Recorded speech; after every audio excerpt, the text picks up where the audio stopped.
భవిష్యత్ ఎట్లా ఉండవచ్చు? 25 ఏండ్ల తర్వాత పార్టీ భవిష్యత్ ఎట్లా ఉండవచ్చు?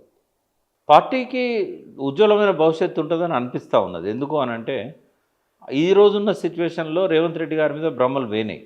ఒక నమ్మక ద్రోహం చేసిండు, మోసం చేసిండని ప్రజల్లో చాలా వరకు ఉంది. కానీ ప్రజల్లో ఒక రకమైన సందిగ్ధత ఉంది. మళ్ళీ కేసీఆర్‌ని తెచ్చుకుందామా? లేకుంటే రేవంత్ రెడ్డి మీద ఉన్న వ్యతిరేకత అంతా నరేంద్ర మోడీకి అనుకూలంగా మారుతుందా? ఇప్పుడు రేపు పాకిస్తాన్‌తో యుద్ధం చేసి తను విజేత అయిండు అనుకోండి, ఆటోమేటిక్‌గా స్వింగ్ అవుతుంది. రాజకీయాలు ఎట్లుంటాయి బుచ్చన్న అంటే, సచిన్ టెండూల్కర్ సెంచరీ చేస్తాడని చెప్పి బెట్లు కట్టుకొని ఆయన క్రీజ్ దగ్గర పోయినప్పుడు ఒకరి మీద ఒకరు పందాలు కట్టుకుంటారు. 100 చేస్తాడన్న సచిన్ టెండూల్కర్ ఒక్క బాల్కే అవుట్ అవుతాడు. అట్లా చాలాసార్లు డక్అవుట్ అయ్యండి ఆయన. రాజకీయాలు కూడా అట్లే ఉంటాయి. అధికారంలోకి మూడోసారి వస్తాననుకున్న కేసీఆర్ అందరి ఊహలకు భిన్నంగా ఓడిపోయాడు. రేపు మళ్ళీ అధికారంలోకి వచ్చే అవకాశం టీఆర్ఎస్కే ఉంటుందని చెప్పి ప్రతి టీఆర్ఎస్ నాయకుని గుండెలో ఉంది. ఇవాళ రజతోత్సవ సభకు వచ్చే లక్షలాది మందిని నువ్వు అడిగితే నెక్స్ట్ మళ్ళీ మేమే వస్తామని చెప్తారు. కేసీఆర్ గారు కేటీఆర్ గారికి అయితే డౌటే లేదు, మేము ఇంట్లో కూర్చున్నాం మళ్ళీ మమ్మల్ని గెలిపిస్తాడని ఉన్నది. మనం కూడా అనుకుంటున్నాం ఈ రోజున్న సిచ్యువేషన్లో ఇప్పుడు ఎన్నికలు జరిగినా కూడా టీఆర్ఎస్ఏ వస్తుంది. కానీ ఇంకా 2 సంవత్సరాల కాలం ఉంది కదా, ఈ 2.5-3 సంవత్సరాల కాలంలో ఏదైనా జరగవచ్చు. సపోజ్ కార్గిల్ అప్పుడు ఎవరు మళ్ళొకసారి వాజ్పేయి వస్తారని అనుకోలేదు, ఇక్కడ చంద్రబాబు వస్తాడని అనుకోలేదు. కార్గిల్ యుద్ధము ఫలితాలను తారుమారు చేసింది. కొంతమంది అయితే అసలు కార్గిల్ యుద్ధము అది నివారించదగ్గది, కానీ ఎన్నికలను దృష్టిలో పెట్టుకొని బీజేపీ ఆ ఎన్నికలను తీసుకొచ్చింది, కార్గిల్ యుద్ధాన్ని తీసుకొచ్చింది అని అంటారు. ఇప్పుడు ఎన్నికలు లేకపోయినా కూడా మోడీ గారికి మాత్రం ఒక చాలా పెద్ద ఇప్పటికే టవరింగ్ పర్సనాలిటీ ఆయన.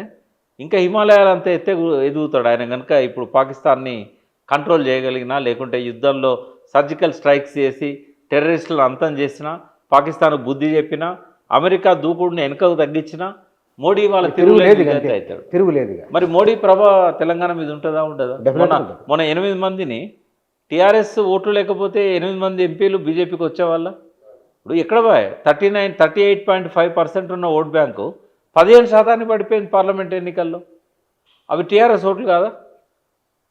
ఒక పక్కన టీఆర్ఎస్ నాయకులనే కార్యకర్తలనే మోడీ పట్ల భ్రమలు పెరుగుతున్నాయి.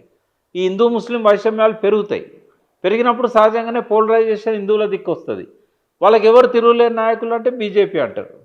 మరి అటువంటప్పుడు ఓట్ బ్యాంక్ స్వింగ్ అయ్యే అవకాశం ఉందా లేదా?